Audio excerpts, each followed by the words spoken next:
Hello, my name is Danielle. Welcome to my channel. And I'm in the forest today, walking with Bernie, my dog. I want to talk to you about this new moon.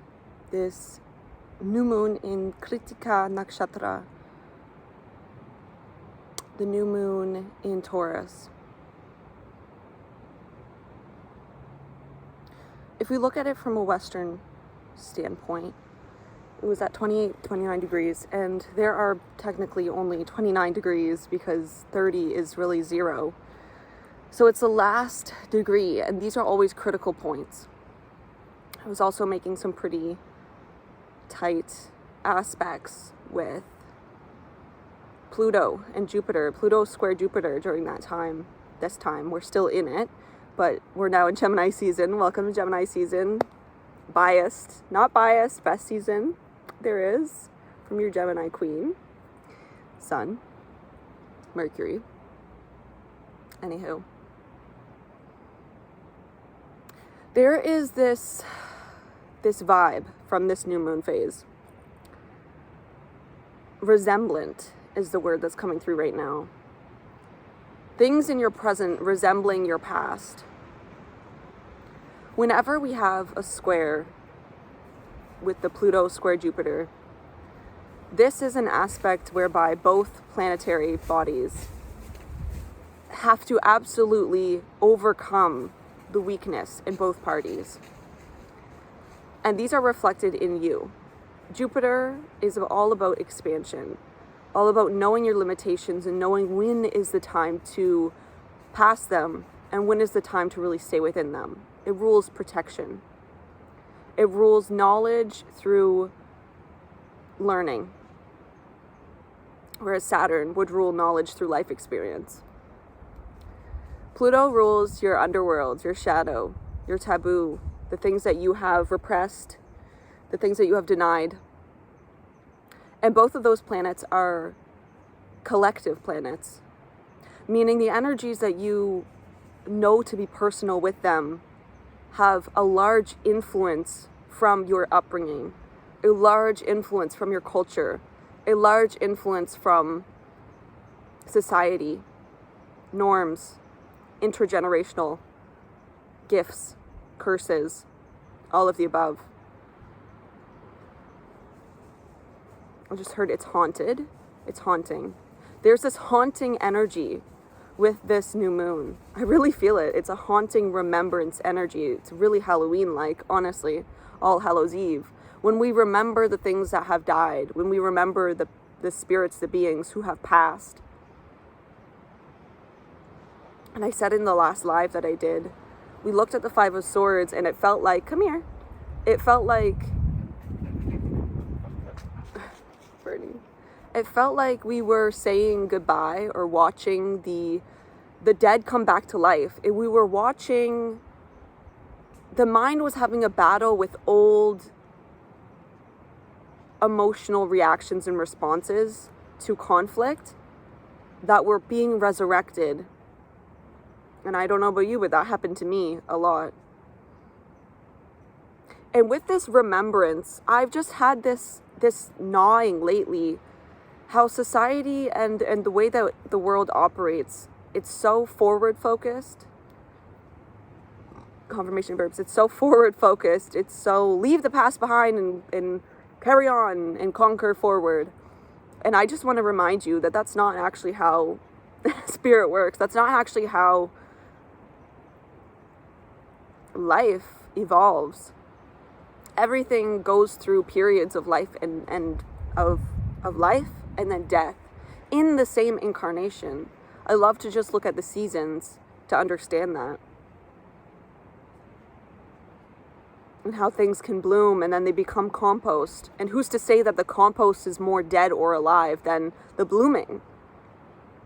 There's a respect for the winter phases that you find yourself in.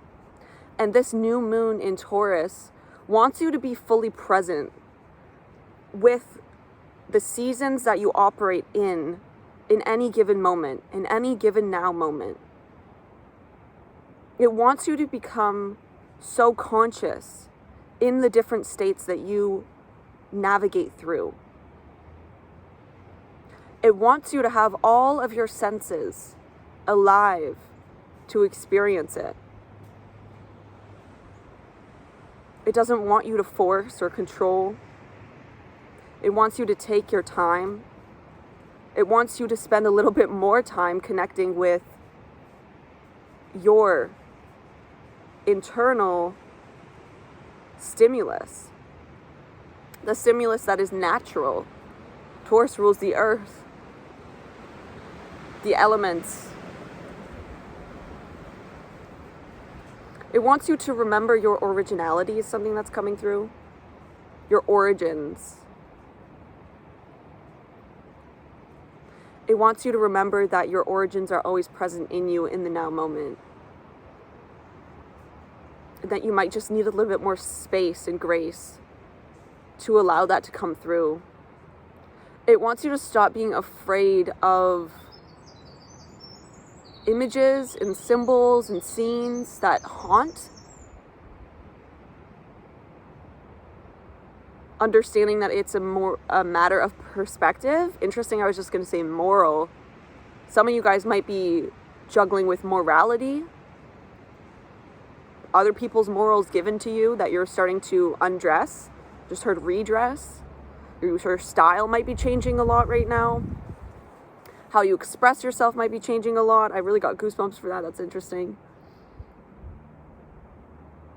How you receive yourself. Understanding what it would mean to show up in style.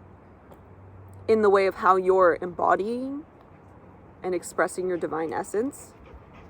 Yes. Bernie. The melting pot is what's coming through right now. A lot of things are melting. Solid foundations are melting. There's a lot of ego deaths right now. There's a lot of spiritual awakenings. And if you feel like you're in a space where you're like, what the hell is going on? And I don't know what decision to make. Let that be the decision that you make, that it's not the time to make a decision. That it's okay for you to not rush a decision. That it's okay for you to allow the universe, allow the divine, allow your guides to present you with new opportunities in divine timing. We're releasing this forcefulness. We're nearing the end of the South Node in Scorpio and North Node in Taurus. And there's a lot of energy in Taurus right now. How we value ourselves, how we value interactions, how we value others is shifting so rapidly. Brittany, you're allowed to explore if you want. You're allowed to go.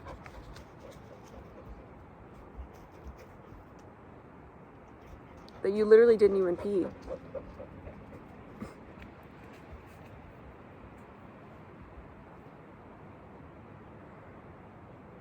The show is also done. The show is over. In the sense of trying to make something, trying to fluff up our feathers in some way is over. There's an energy of what you see is what you get. And that other people can see. Krittika Nakshatra is, Bernie, you're allowed to go. You're free. Nobody's holding you back. That's literally a message as well. Nobody is holding you back. Krittika is the divine fire. It is the burning of illusions. Me trying to be patient. I'm like, I respond from my divine essence. I am kind. I've been getting really frustrated lately. So you guys might be feeling that as well. That is what the Pluto square Jupiter is. Bernie, go this way. Come here. Come here. Let's go. Let's go. Let's go. Let's go. Is this, I want to change. I want to evolve. I'm ready. I'm prepared. And then the fears coming up. I just heard show horse. I don't know what that's about. Being okay, it's like I'm ready, I'm prepared, and then I'm having this upload, which is interesting because it's not a download, it's an upload, meaning you're putting it there of this is what could all go wrong. We're erasing that. And the only way you can erase that is that you allow those fears and those doubts and those judgments to come up, and you acknowledge what kind of space and state that you're in, and you see their origin story. You understand where that was planted, because that's a weed in your garden. But remember that you're the gardener.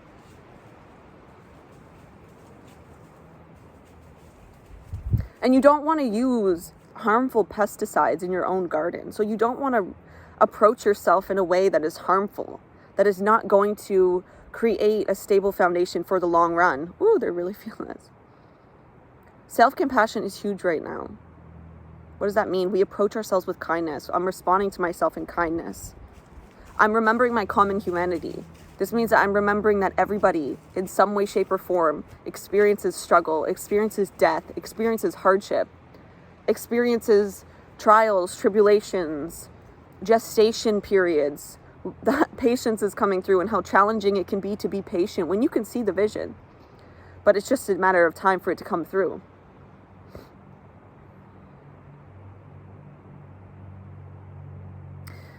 The third piece of self-compassion is having mindfulness. So being aware, being conscious, observing, becoming a witness, having a healthy dose of detachment, that's what mindfulness is, right? And perceiving what is occurring, I'm observing it, and I'm not getting lost in the sauce of it. I'm not denying its existence, but I'm not attaching myself so deeply to it. I'm remembering that there actually is space between me and whatever I'm experiencing. If I can remember that. And we remember that by breath. We remember that by regulation of our nervous system. We remember that by pausing, by accepting, okay, I have tried to change this situation for so long, and I've tried to force, and it's just not working. So that's my sign to just back off, to give space, to let it change and morph, to trust that if I don't have inspiration right now, it will come in due time. And that I can just find a solid foundation for the time being. That my worth is not dependent on completing things. That's very interesting. Some of you guys might be forcing yourselves to complete something when your heart is just not in it anymore. And really what you're needing is a break.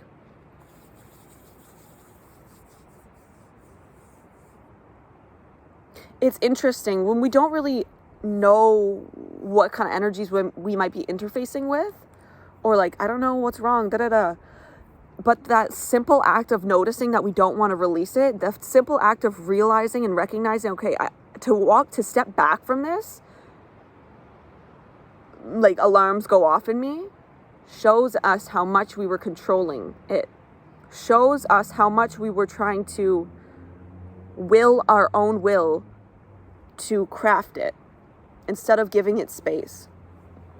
Because when we don't give it space, we don't give our higher selves, our divine essence, our guides the opportunity to come in and pave the way and to shift it and change it. I observe from faith. I don't make assumptions out of fear. Let that be your mantra right now. On the 27th, we have Rahu conjunction with Jupiter. Rahu is the head of the dragon. It is our north node. It is our destiny point, where we're going, we're evolving. But it can also have this ravenous energy to it. Like, I must continue. Because it's only the head. And it's not the rest of the body. So it just keeps eating, keeps consuming, because it doesn't understand, doesn't have a stomach to say, oh, I'm full. So right now, the medicine really is to anchor into that Jupiter energy. Anchor into your Jupiter energy. Where is that in your chart? For me, it's 5th house. Doing things like this. My hobbies, my self-expression, my playfulness, my inner child essence. But to anchor into what are my limitations at this time, genuinely. And understanding that that's how Jupiter protects. It tells you your limitations. And so there is this energy of, what are you obsessing about right now? And can you be radically honest with yourself about that obsession energy, Rahu? Can you see it? Because we can't, how can we change something if we don't know what it is? We have to first acknowledge what it is. Awareness is the first step. And that is what the medicine and the blessing of all of this in Taurus energy is. Come back to the self. Come back to the body. Taurus is the body. Taurus is Empress. Taurus is Eve, the mitochondrial Eve, the first, the feminine form that we all come through. All of us. So it is in all of us. Whether you're male, female, non-binary, doesn't matter. We all hold that seed. We all hold that remembering, that template of safety in the present, safety in the slowness, safety in the receptivity, safety in the nothingness of the releasing.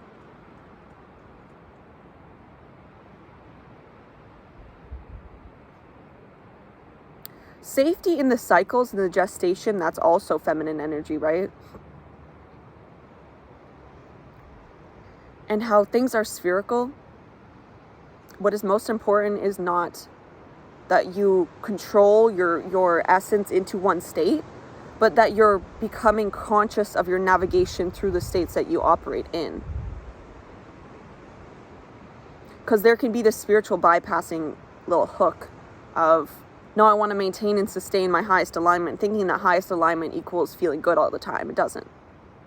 It doesn't. Highest alignment is embracing. Highest alignment is presence, conscious awareness.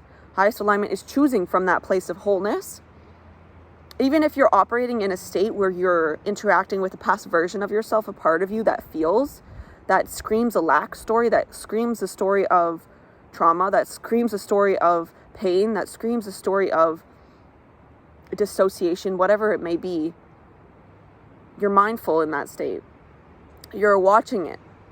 You're consciously aware, okay, I'm in a navigational state right now. I'm in a state of water. I'm in a state of consciousness. I'm blended with a part of me right now. And if you don't have the ability to make decisions from that place, you trust that you are safe to give love in that space. To give love, which means give space. Give space to your coming back to your divine essence, back into your, you don't ever separate, but when you're super blended with a part of you, you can forget that you have that folder, that access within you of limitlessness. And there could be this tendency to want to, no, force, push, shove, because I felt so good for so long and I want to get back there. You don't get back there with that force. You get back there with that surrender. With the gnosis. With the knowledge that if I'm in this state right now, there must be a gem, a jewel here for me. If the way that I experience life is always through me, and I am a divine essence, and I am my home, it is safe for me to navigate through these scary waters. And I do my best to regulate myself during this time. But I honor that I feel fucking weird. I honor that I don't know, I don't have the answers right now. I honor that I'm in a period of seeking. I honor that I'm sick and tired of cycling back to this. That part of me is. But I honor that this is a part of me. This is a journey that I've gone on. This is an adventure that I've been on. And I have patience and grace with the return back to center.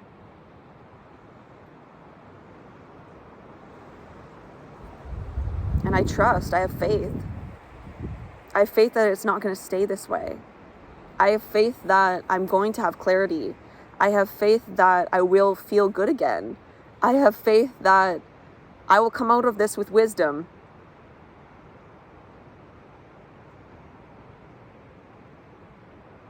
And it can be scary to do that. It can be so scary. My experiences with complex post-traumatic stress disorder, which is just a label, y'all. Just a label to say that the body and the mind experienced war that created fractured parts, terrified parts, abandoned parts, needy parts. That's really the abandoned parts. That's like their response. Angry parts, ragey parts, satisfied parts, dissociative parts. All of these different parts. They have lived and they are real. And they show up sometimes, y'all. They show up sometimes. And I find that, like, to differentiate what just experiencing, struggles versus PTSD is, like, the slipping into those parts, the blending with those parts happens very unconsciously and quickly. But as life has gone on, as I've had spiritual awakenings and I've become more conscious, I know with more quickness when I'm navigating in those parts, and I have acknowledged and gotten to know, become familiar with those parts in me, that I know kind of what waters I'm in. I know the signs. I know the different words that they speak. I know the stories that they tell. And I sit with them like I am mitochondrial Eve, the empress that I am. And I honor them. And I don't force myself back into, I feel fucking great. No. I listen to them.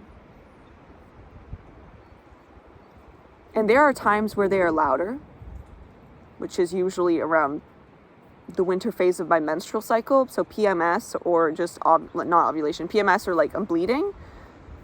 Because we're more sensitive as feminine vessels at that time. But I hold so much compassion for those parts. Because that's what they need. And then maybe it's not so extreme for you. Maybe it is. But it can be so tempting in those moments to want to control our state of being. It can seem like that's the answer. It can seem like that's the spiritual discipline. No. The spiritual discipline is staying conscious. Is staying conscious, regardless of what part of you is active. Is accepting the storm. Accepting the stories. Accepting the guilt or the shame that comes up. Accepting it. Owning it. Getting to know what it feels like in your body. Moving with it. Not rejecting it. That's the last thing these parts of us need, is a self-abandonment. That's usually what their rootedness in. So we give them love. It's okay to tell them, I'm uncomfortable as fuck. And I'm here for you. And I'm not leaving. And as much as we would like to say, okay, I did this and it's not gone. I spent an afternoon with this part and it's still here. I spent 3 days with it and it's still here. A week and it's still here. Give it time. Give it time. I find in my own experience, parts will come back to my home, my house. I like to see them like knocking in, like Hansel and Gretel style. I don't remember the actual storyline of that. It's not important, but. And I find that sometimes they'll come up, they'll kind of like test me. These parts of me will test me, like, okay, here's a trigger and I'm showing up. How are you responding to me today? And they might just like stay for a little bit and then they leave and I'm back. I'm back. When I say that, I mean, I'm in my divine essence. I feel whole. I feel confident. I feel calm. I feel creative. I feel hopeful. So I'm regulated. That's a calm state of regulation. But those parts will come and they'll go. And sometimes they show up. Whoa. And I feel like that, like, whoa. But I honor it because, y'all, this is my life. This is the truth of my experience. And I am not my pain. I'm not my suffering. I'm not the trauma that I've been through. I'm not. I am the divine being who is learning to navigate that these were experiences that I went through, and these parts of me know that and are so real and raw in that. And I'm dancing with them and I'm bringing them home. The last thing that they need is for us to say, this happened so long ago. Why is this happening now?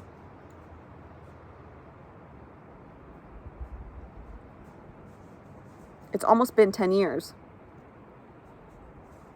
And there's things before that too. I have a Cancer Venus. Cancer literally rules the past. It is in my soul contract to learn to alchemize the past. And to learn to understand the realm of emotions deeply. Especially Scorpio moon vibes. And we don't do that by controlling them. We do that by letting our experience be what our experience is and shutting out all the other voices that tell you what your life needs to look like or your experience needs to look like right now. And you trust in your heart, you trust in your soul, you trust in the divine, you trust in your guides, you trust in your higher self. You trust that so much magic can occur when you're not forcing it, when you're not forcing your current circumstances to be different than they really are. And that process of getting there is hard. It's challenging. That is spiritual discipline. That is really the spiritual journey. Is to be so grounded and rooted in our spirituality that it makes sense logically, that it makes sense, like that is serving you, that it is serving you, that is serving and supporting your journey on earth as you. To be so radically present.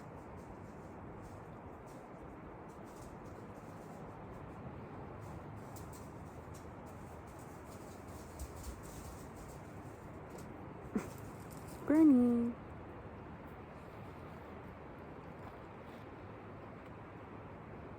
I'm hearing Blue's Clues.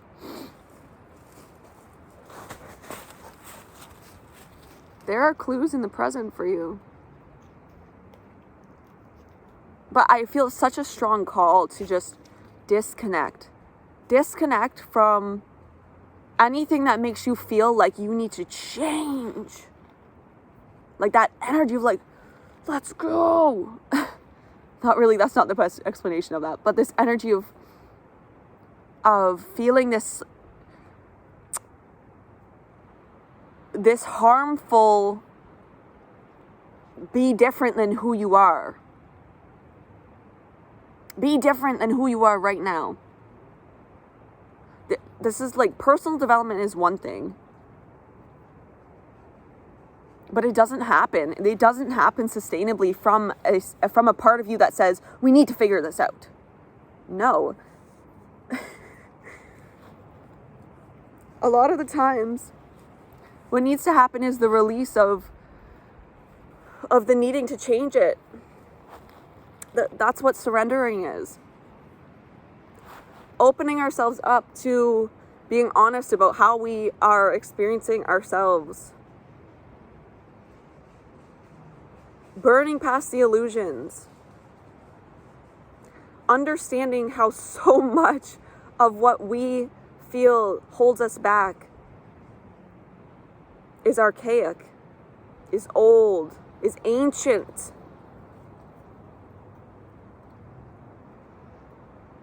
So committing, making a pact, making an oath to our divine essence, to the divine, our higher self, our honorable ancestors, guides, and guardians, to walk our divine path in truth,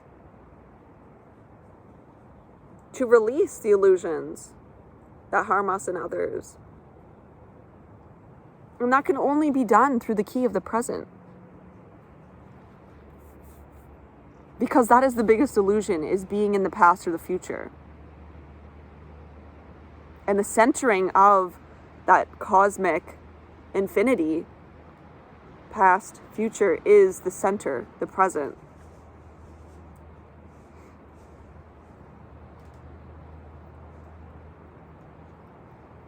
And that can be scary, because when we become present, we see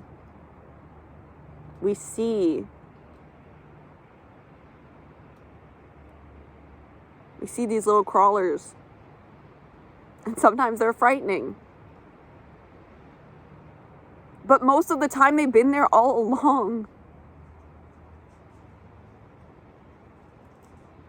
So be gentle with your returning to self. Be gentle with your learning to no longer run. Be gentle with your re-regulation, starting to regulate, to be present. Be gentle with that. Because this is not something that can be forced. And it is happening. This Taurus New Moon says, I want you here, right now, in the present, with whatever is. Because that is the gateway. And that is where all of your promises are fulfilled. Trust. I love you. Let me see if there's anything else that wants to come through. 3131. Divine Higher Self, Honorable Ancestors, Guides, Guardians. Is there anything that you want to speak, bring forward to us? I just saw a calendar date. Is there anything you want to bring forward to us at this time for this Krittika New Moon?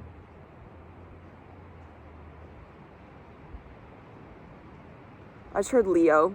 Something about August.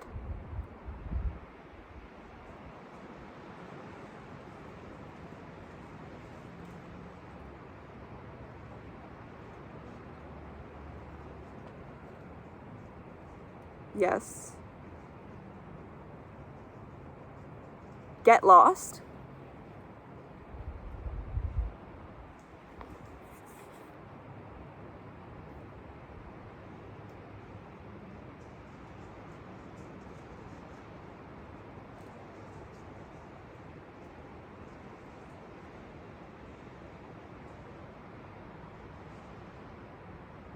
Breakthrough. Get lost.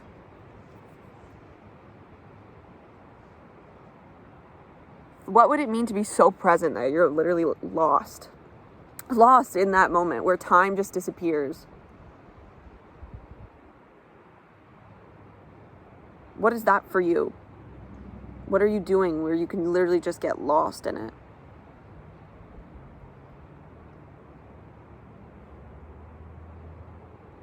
And it gives you vitality. I'm brought to the Leo season as the sun being the ruler for Leo. It gives you vitality. Get lost in that which gives you vitality and forget the rest. That's the final message. I love you guys. Thank you, Divine Higher Self, Honorable Ancestors, Guides, and Guardians. We love you. Yeah. Asking for protection for myself and the viewer.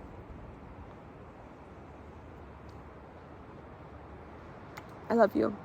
Be sure to like, comment, subscribe, and stick around because there's plenty more where this came from. And thank you to the forest for our beautiful background.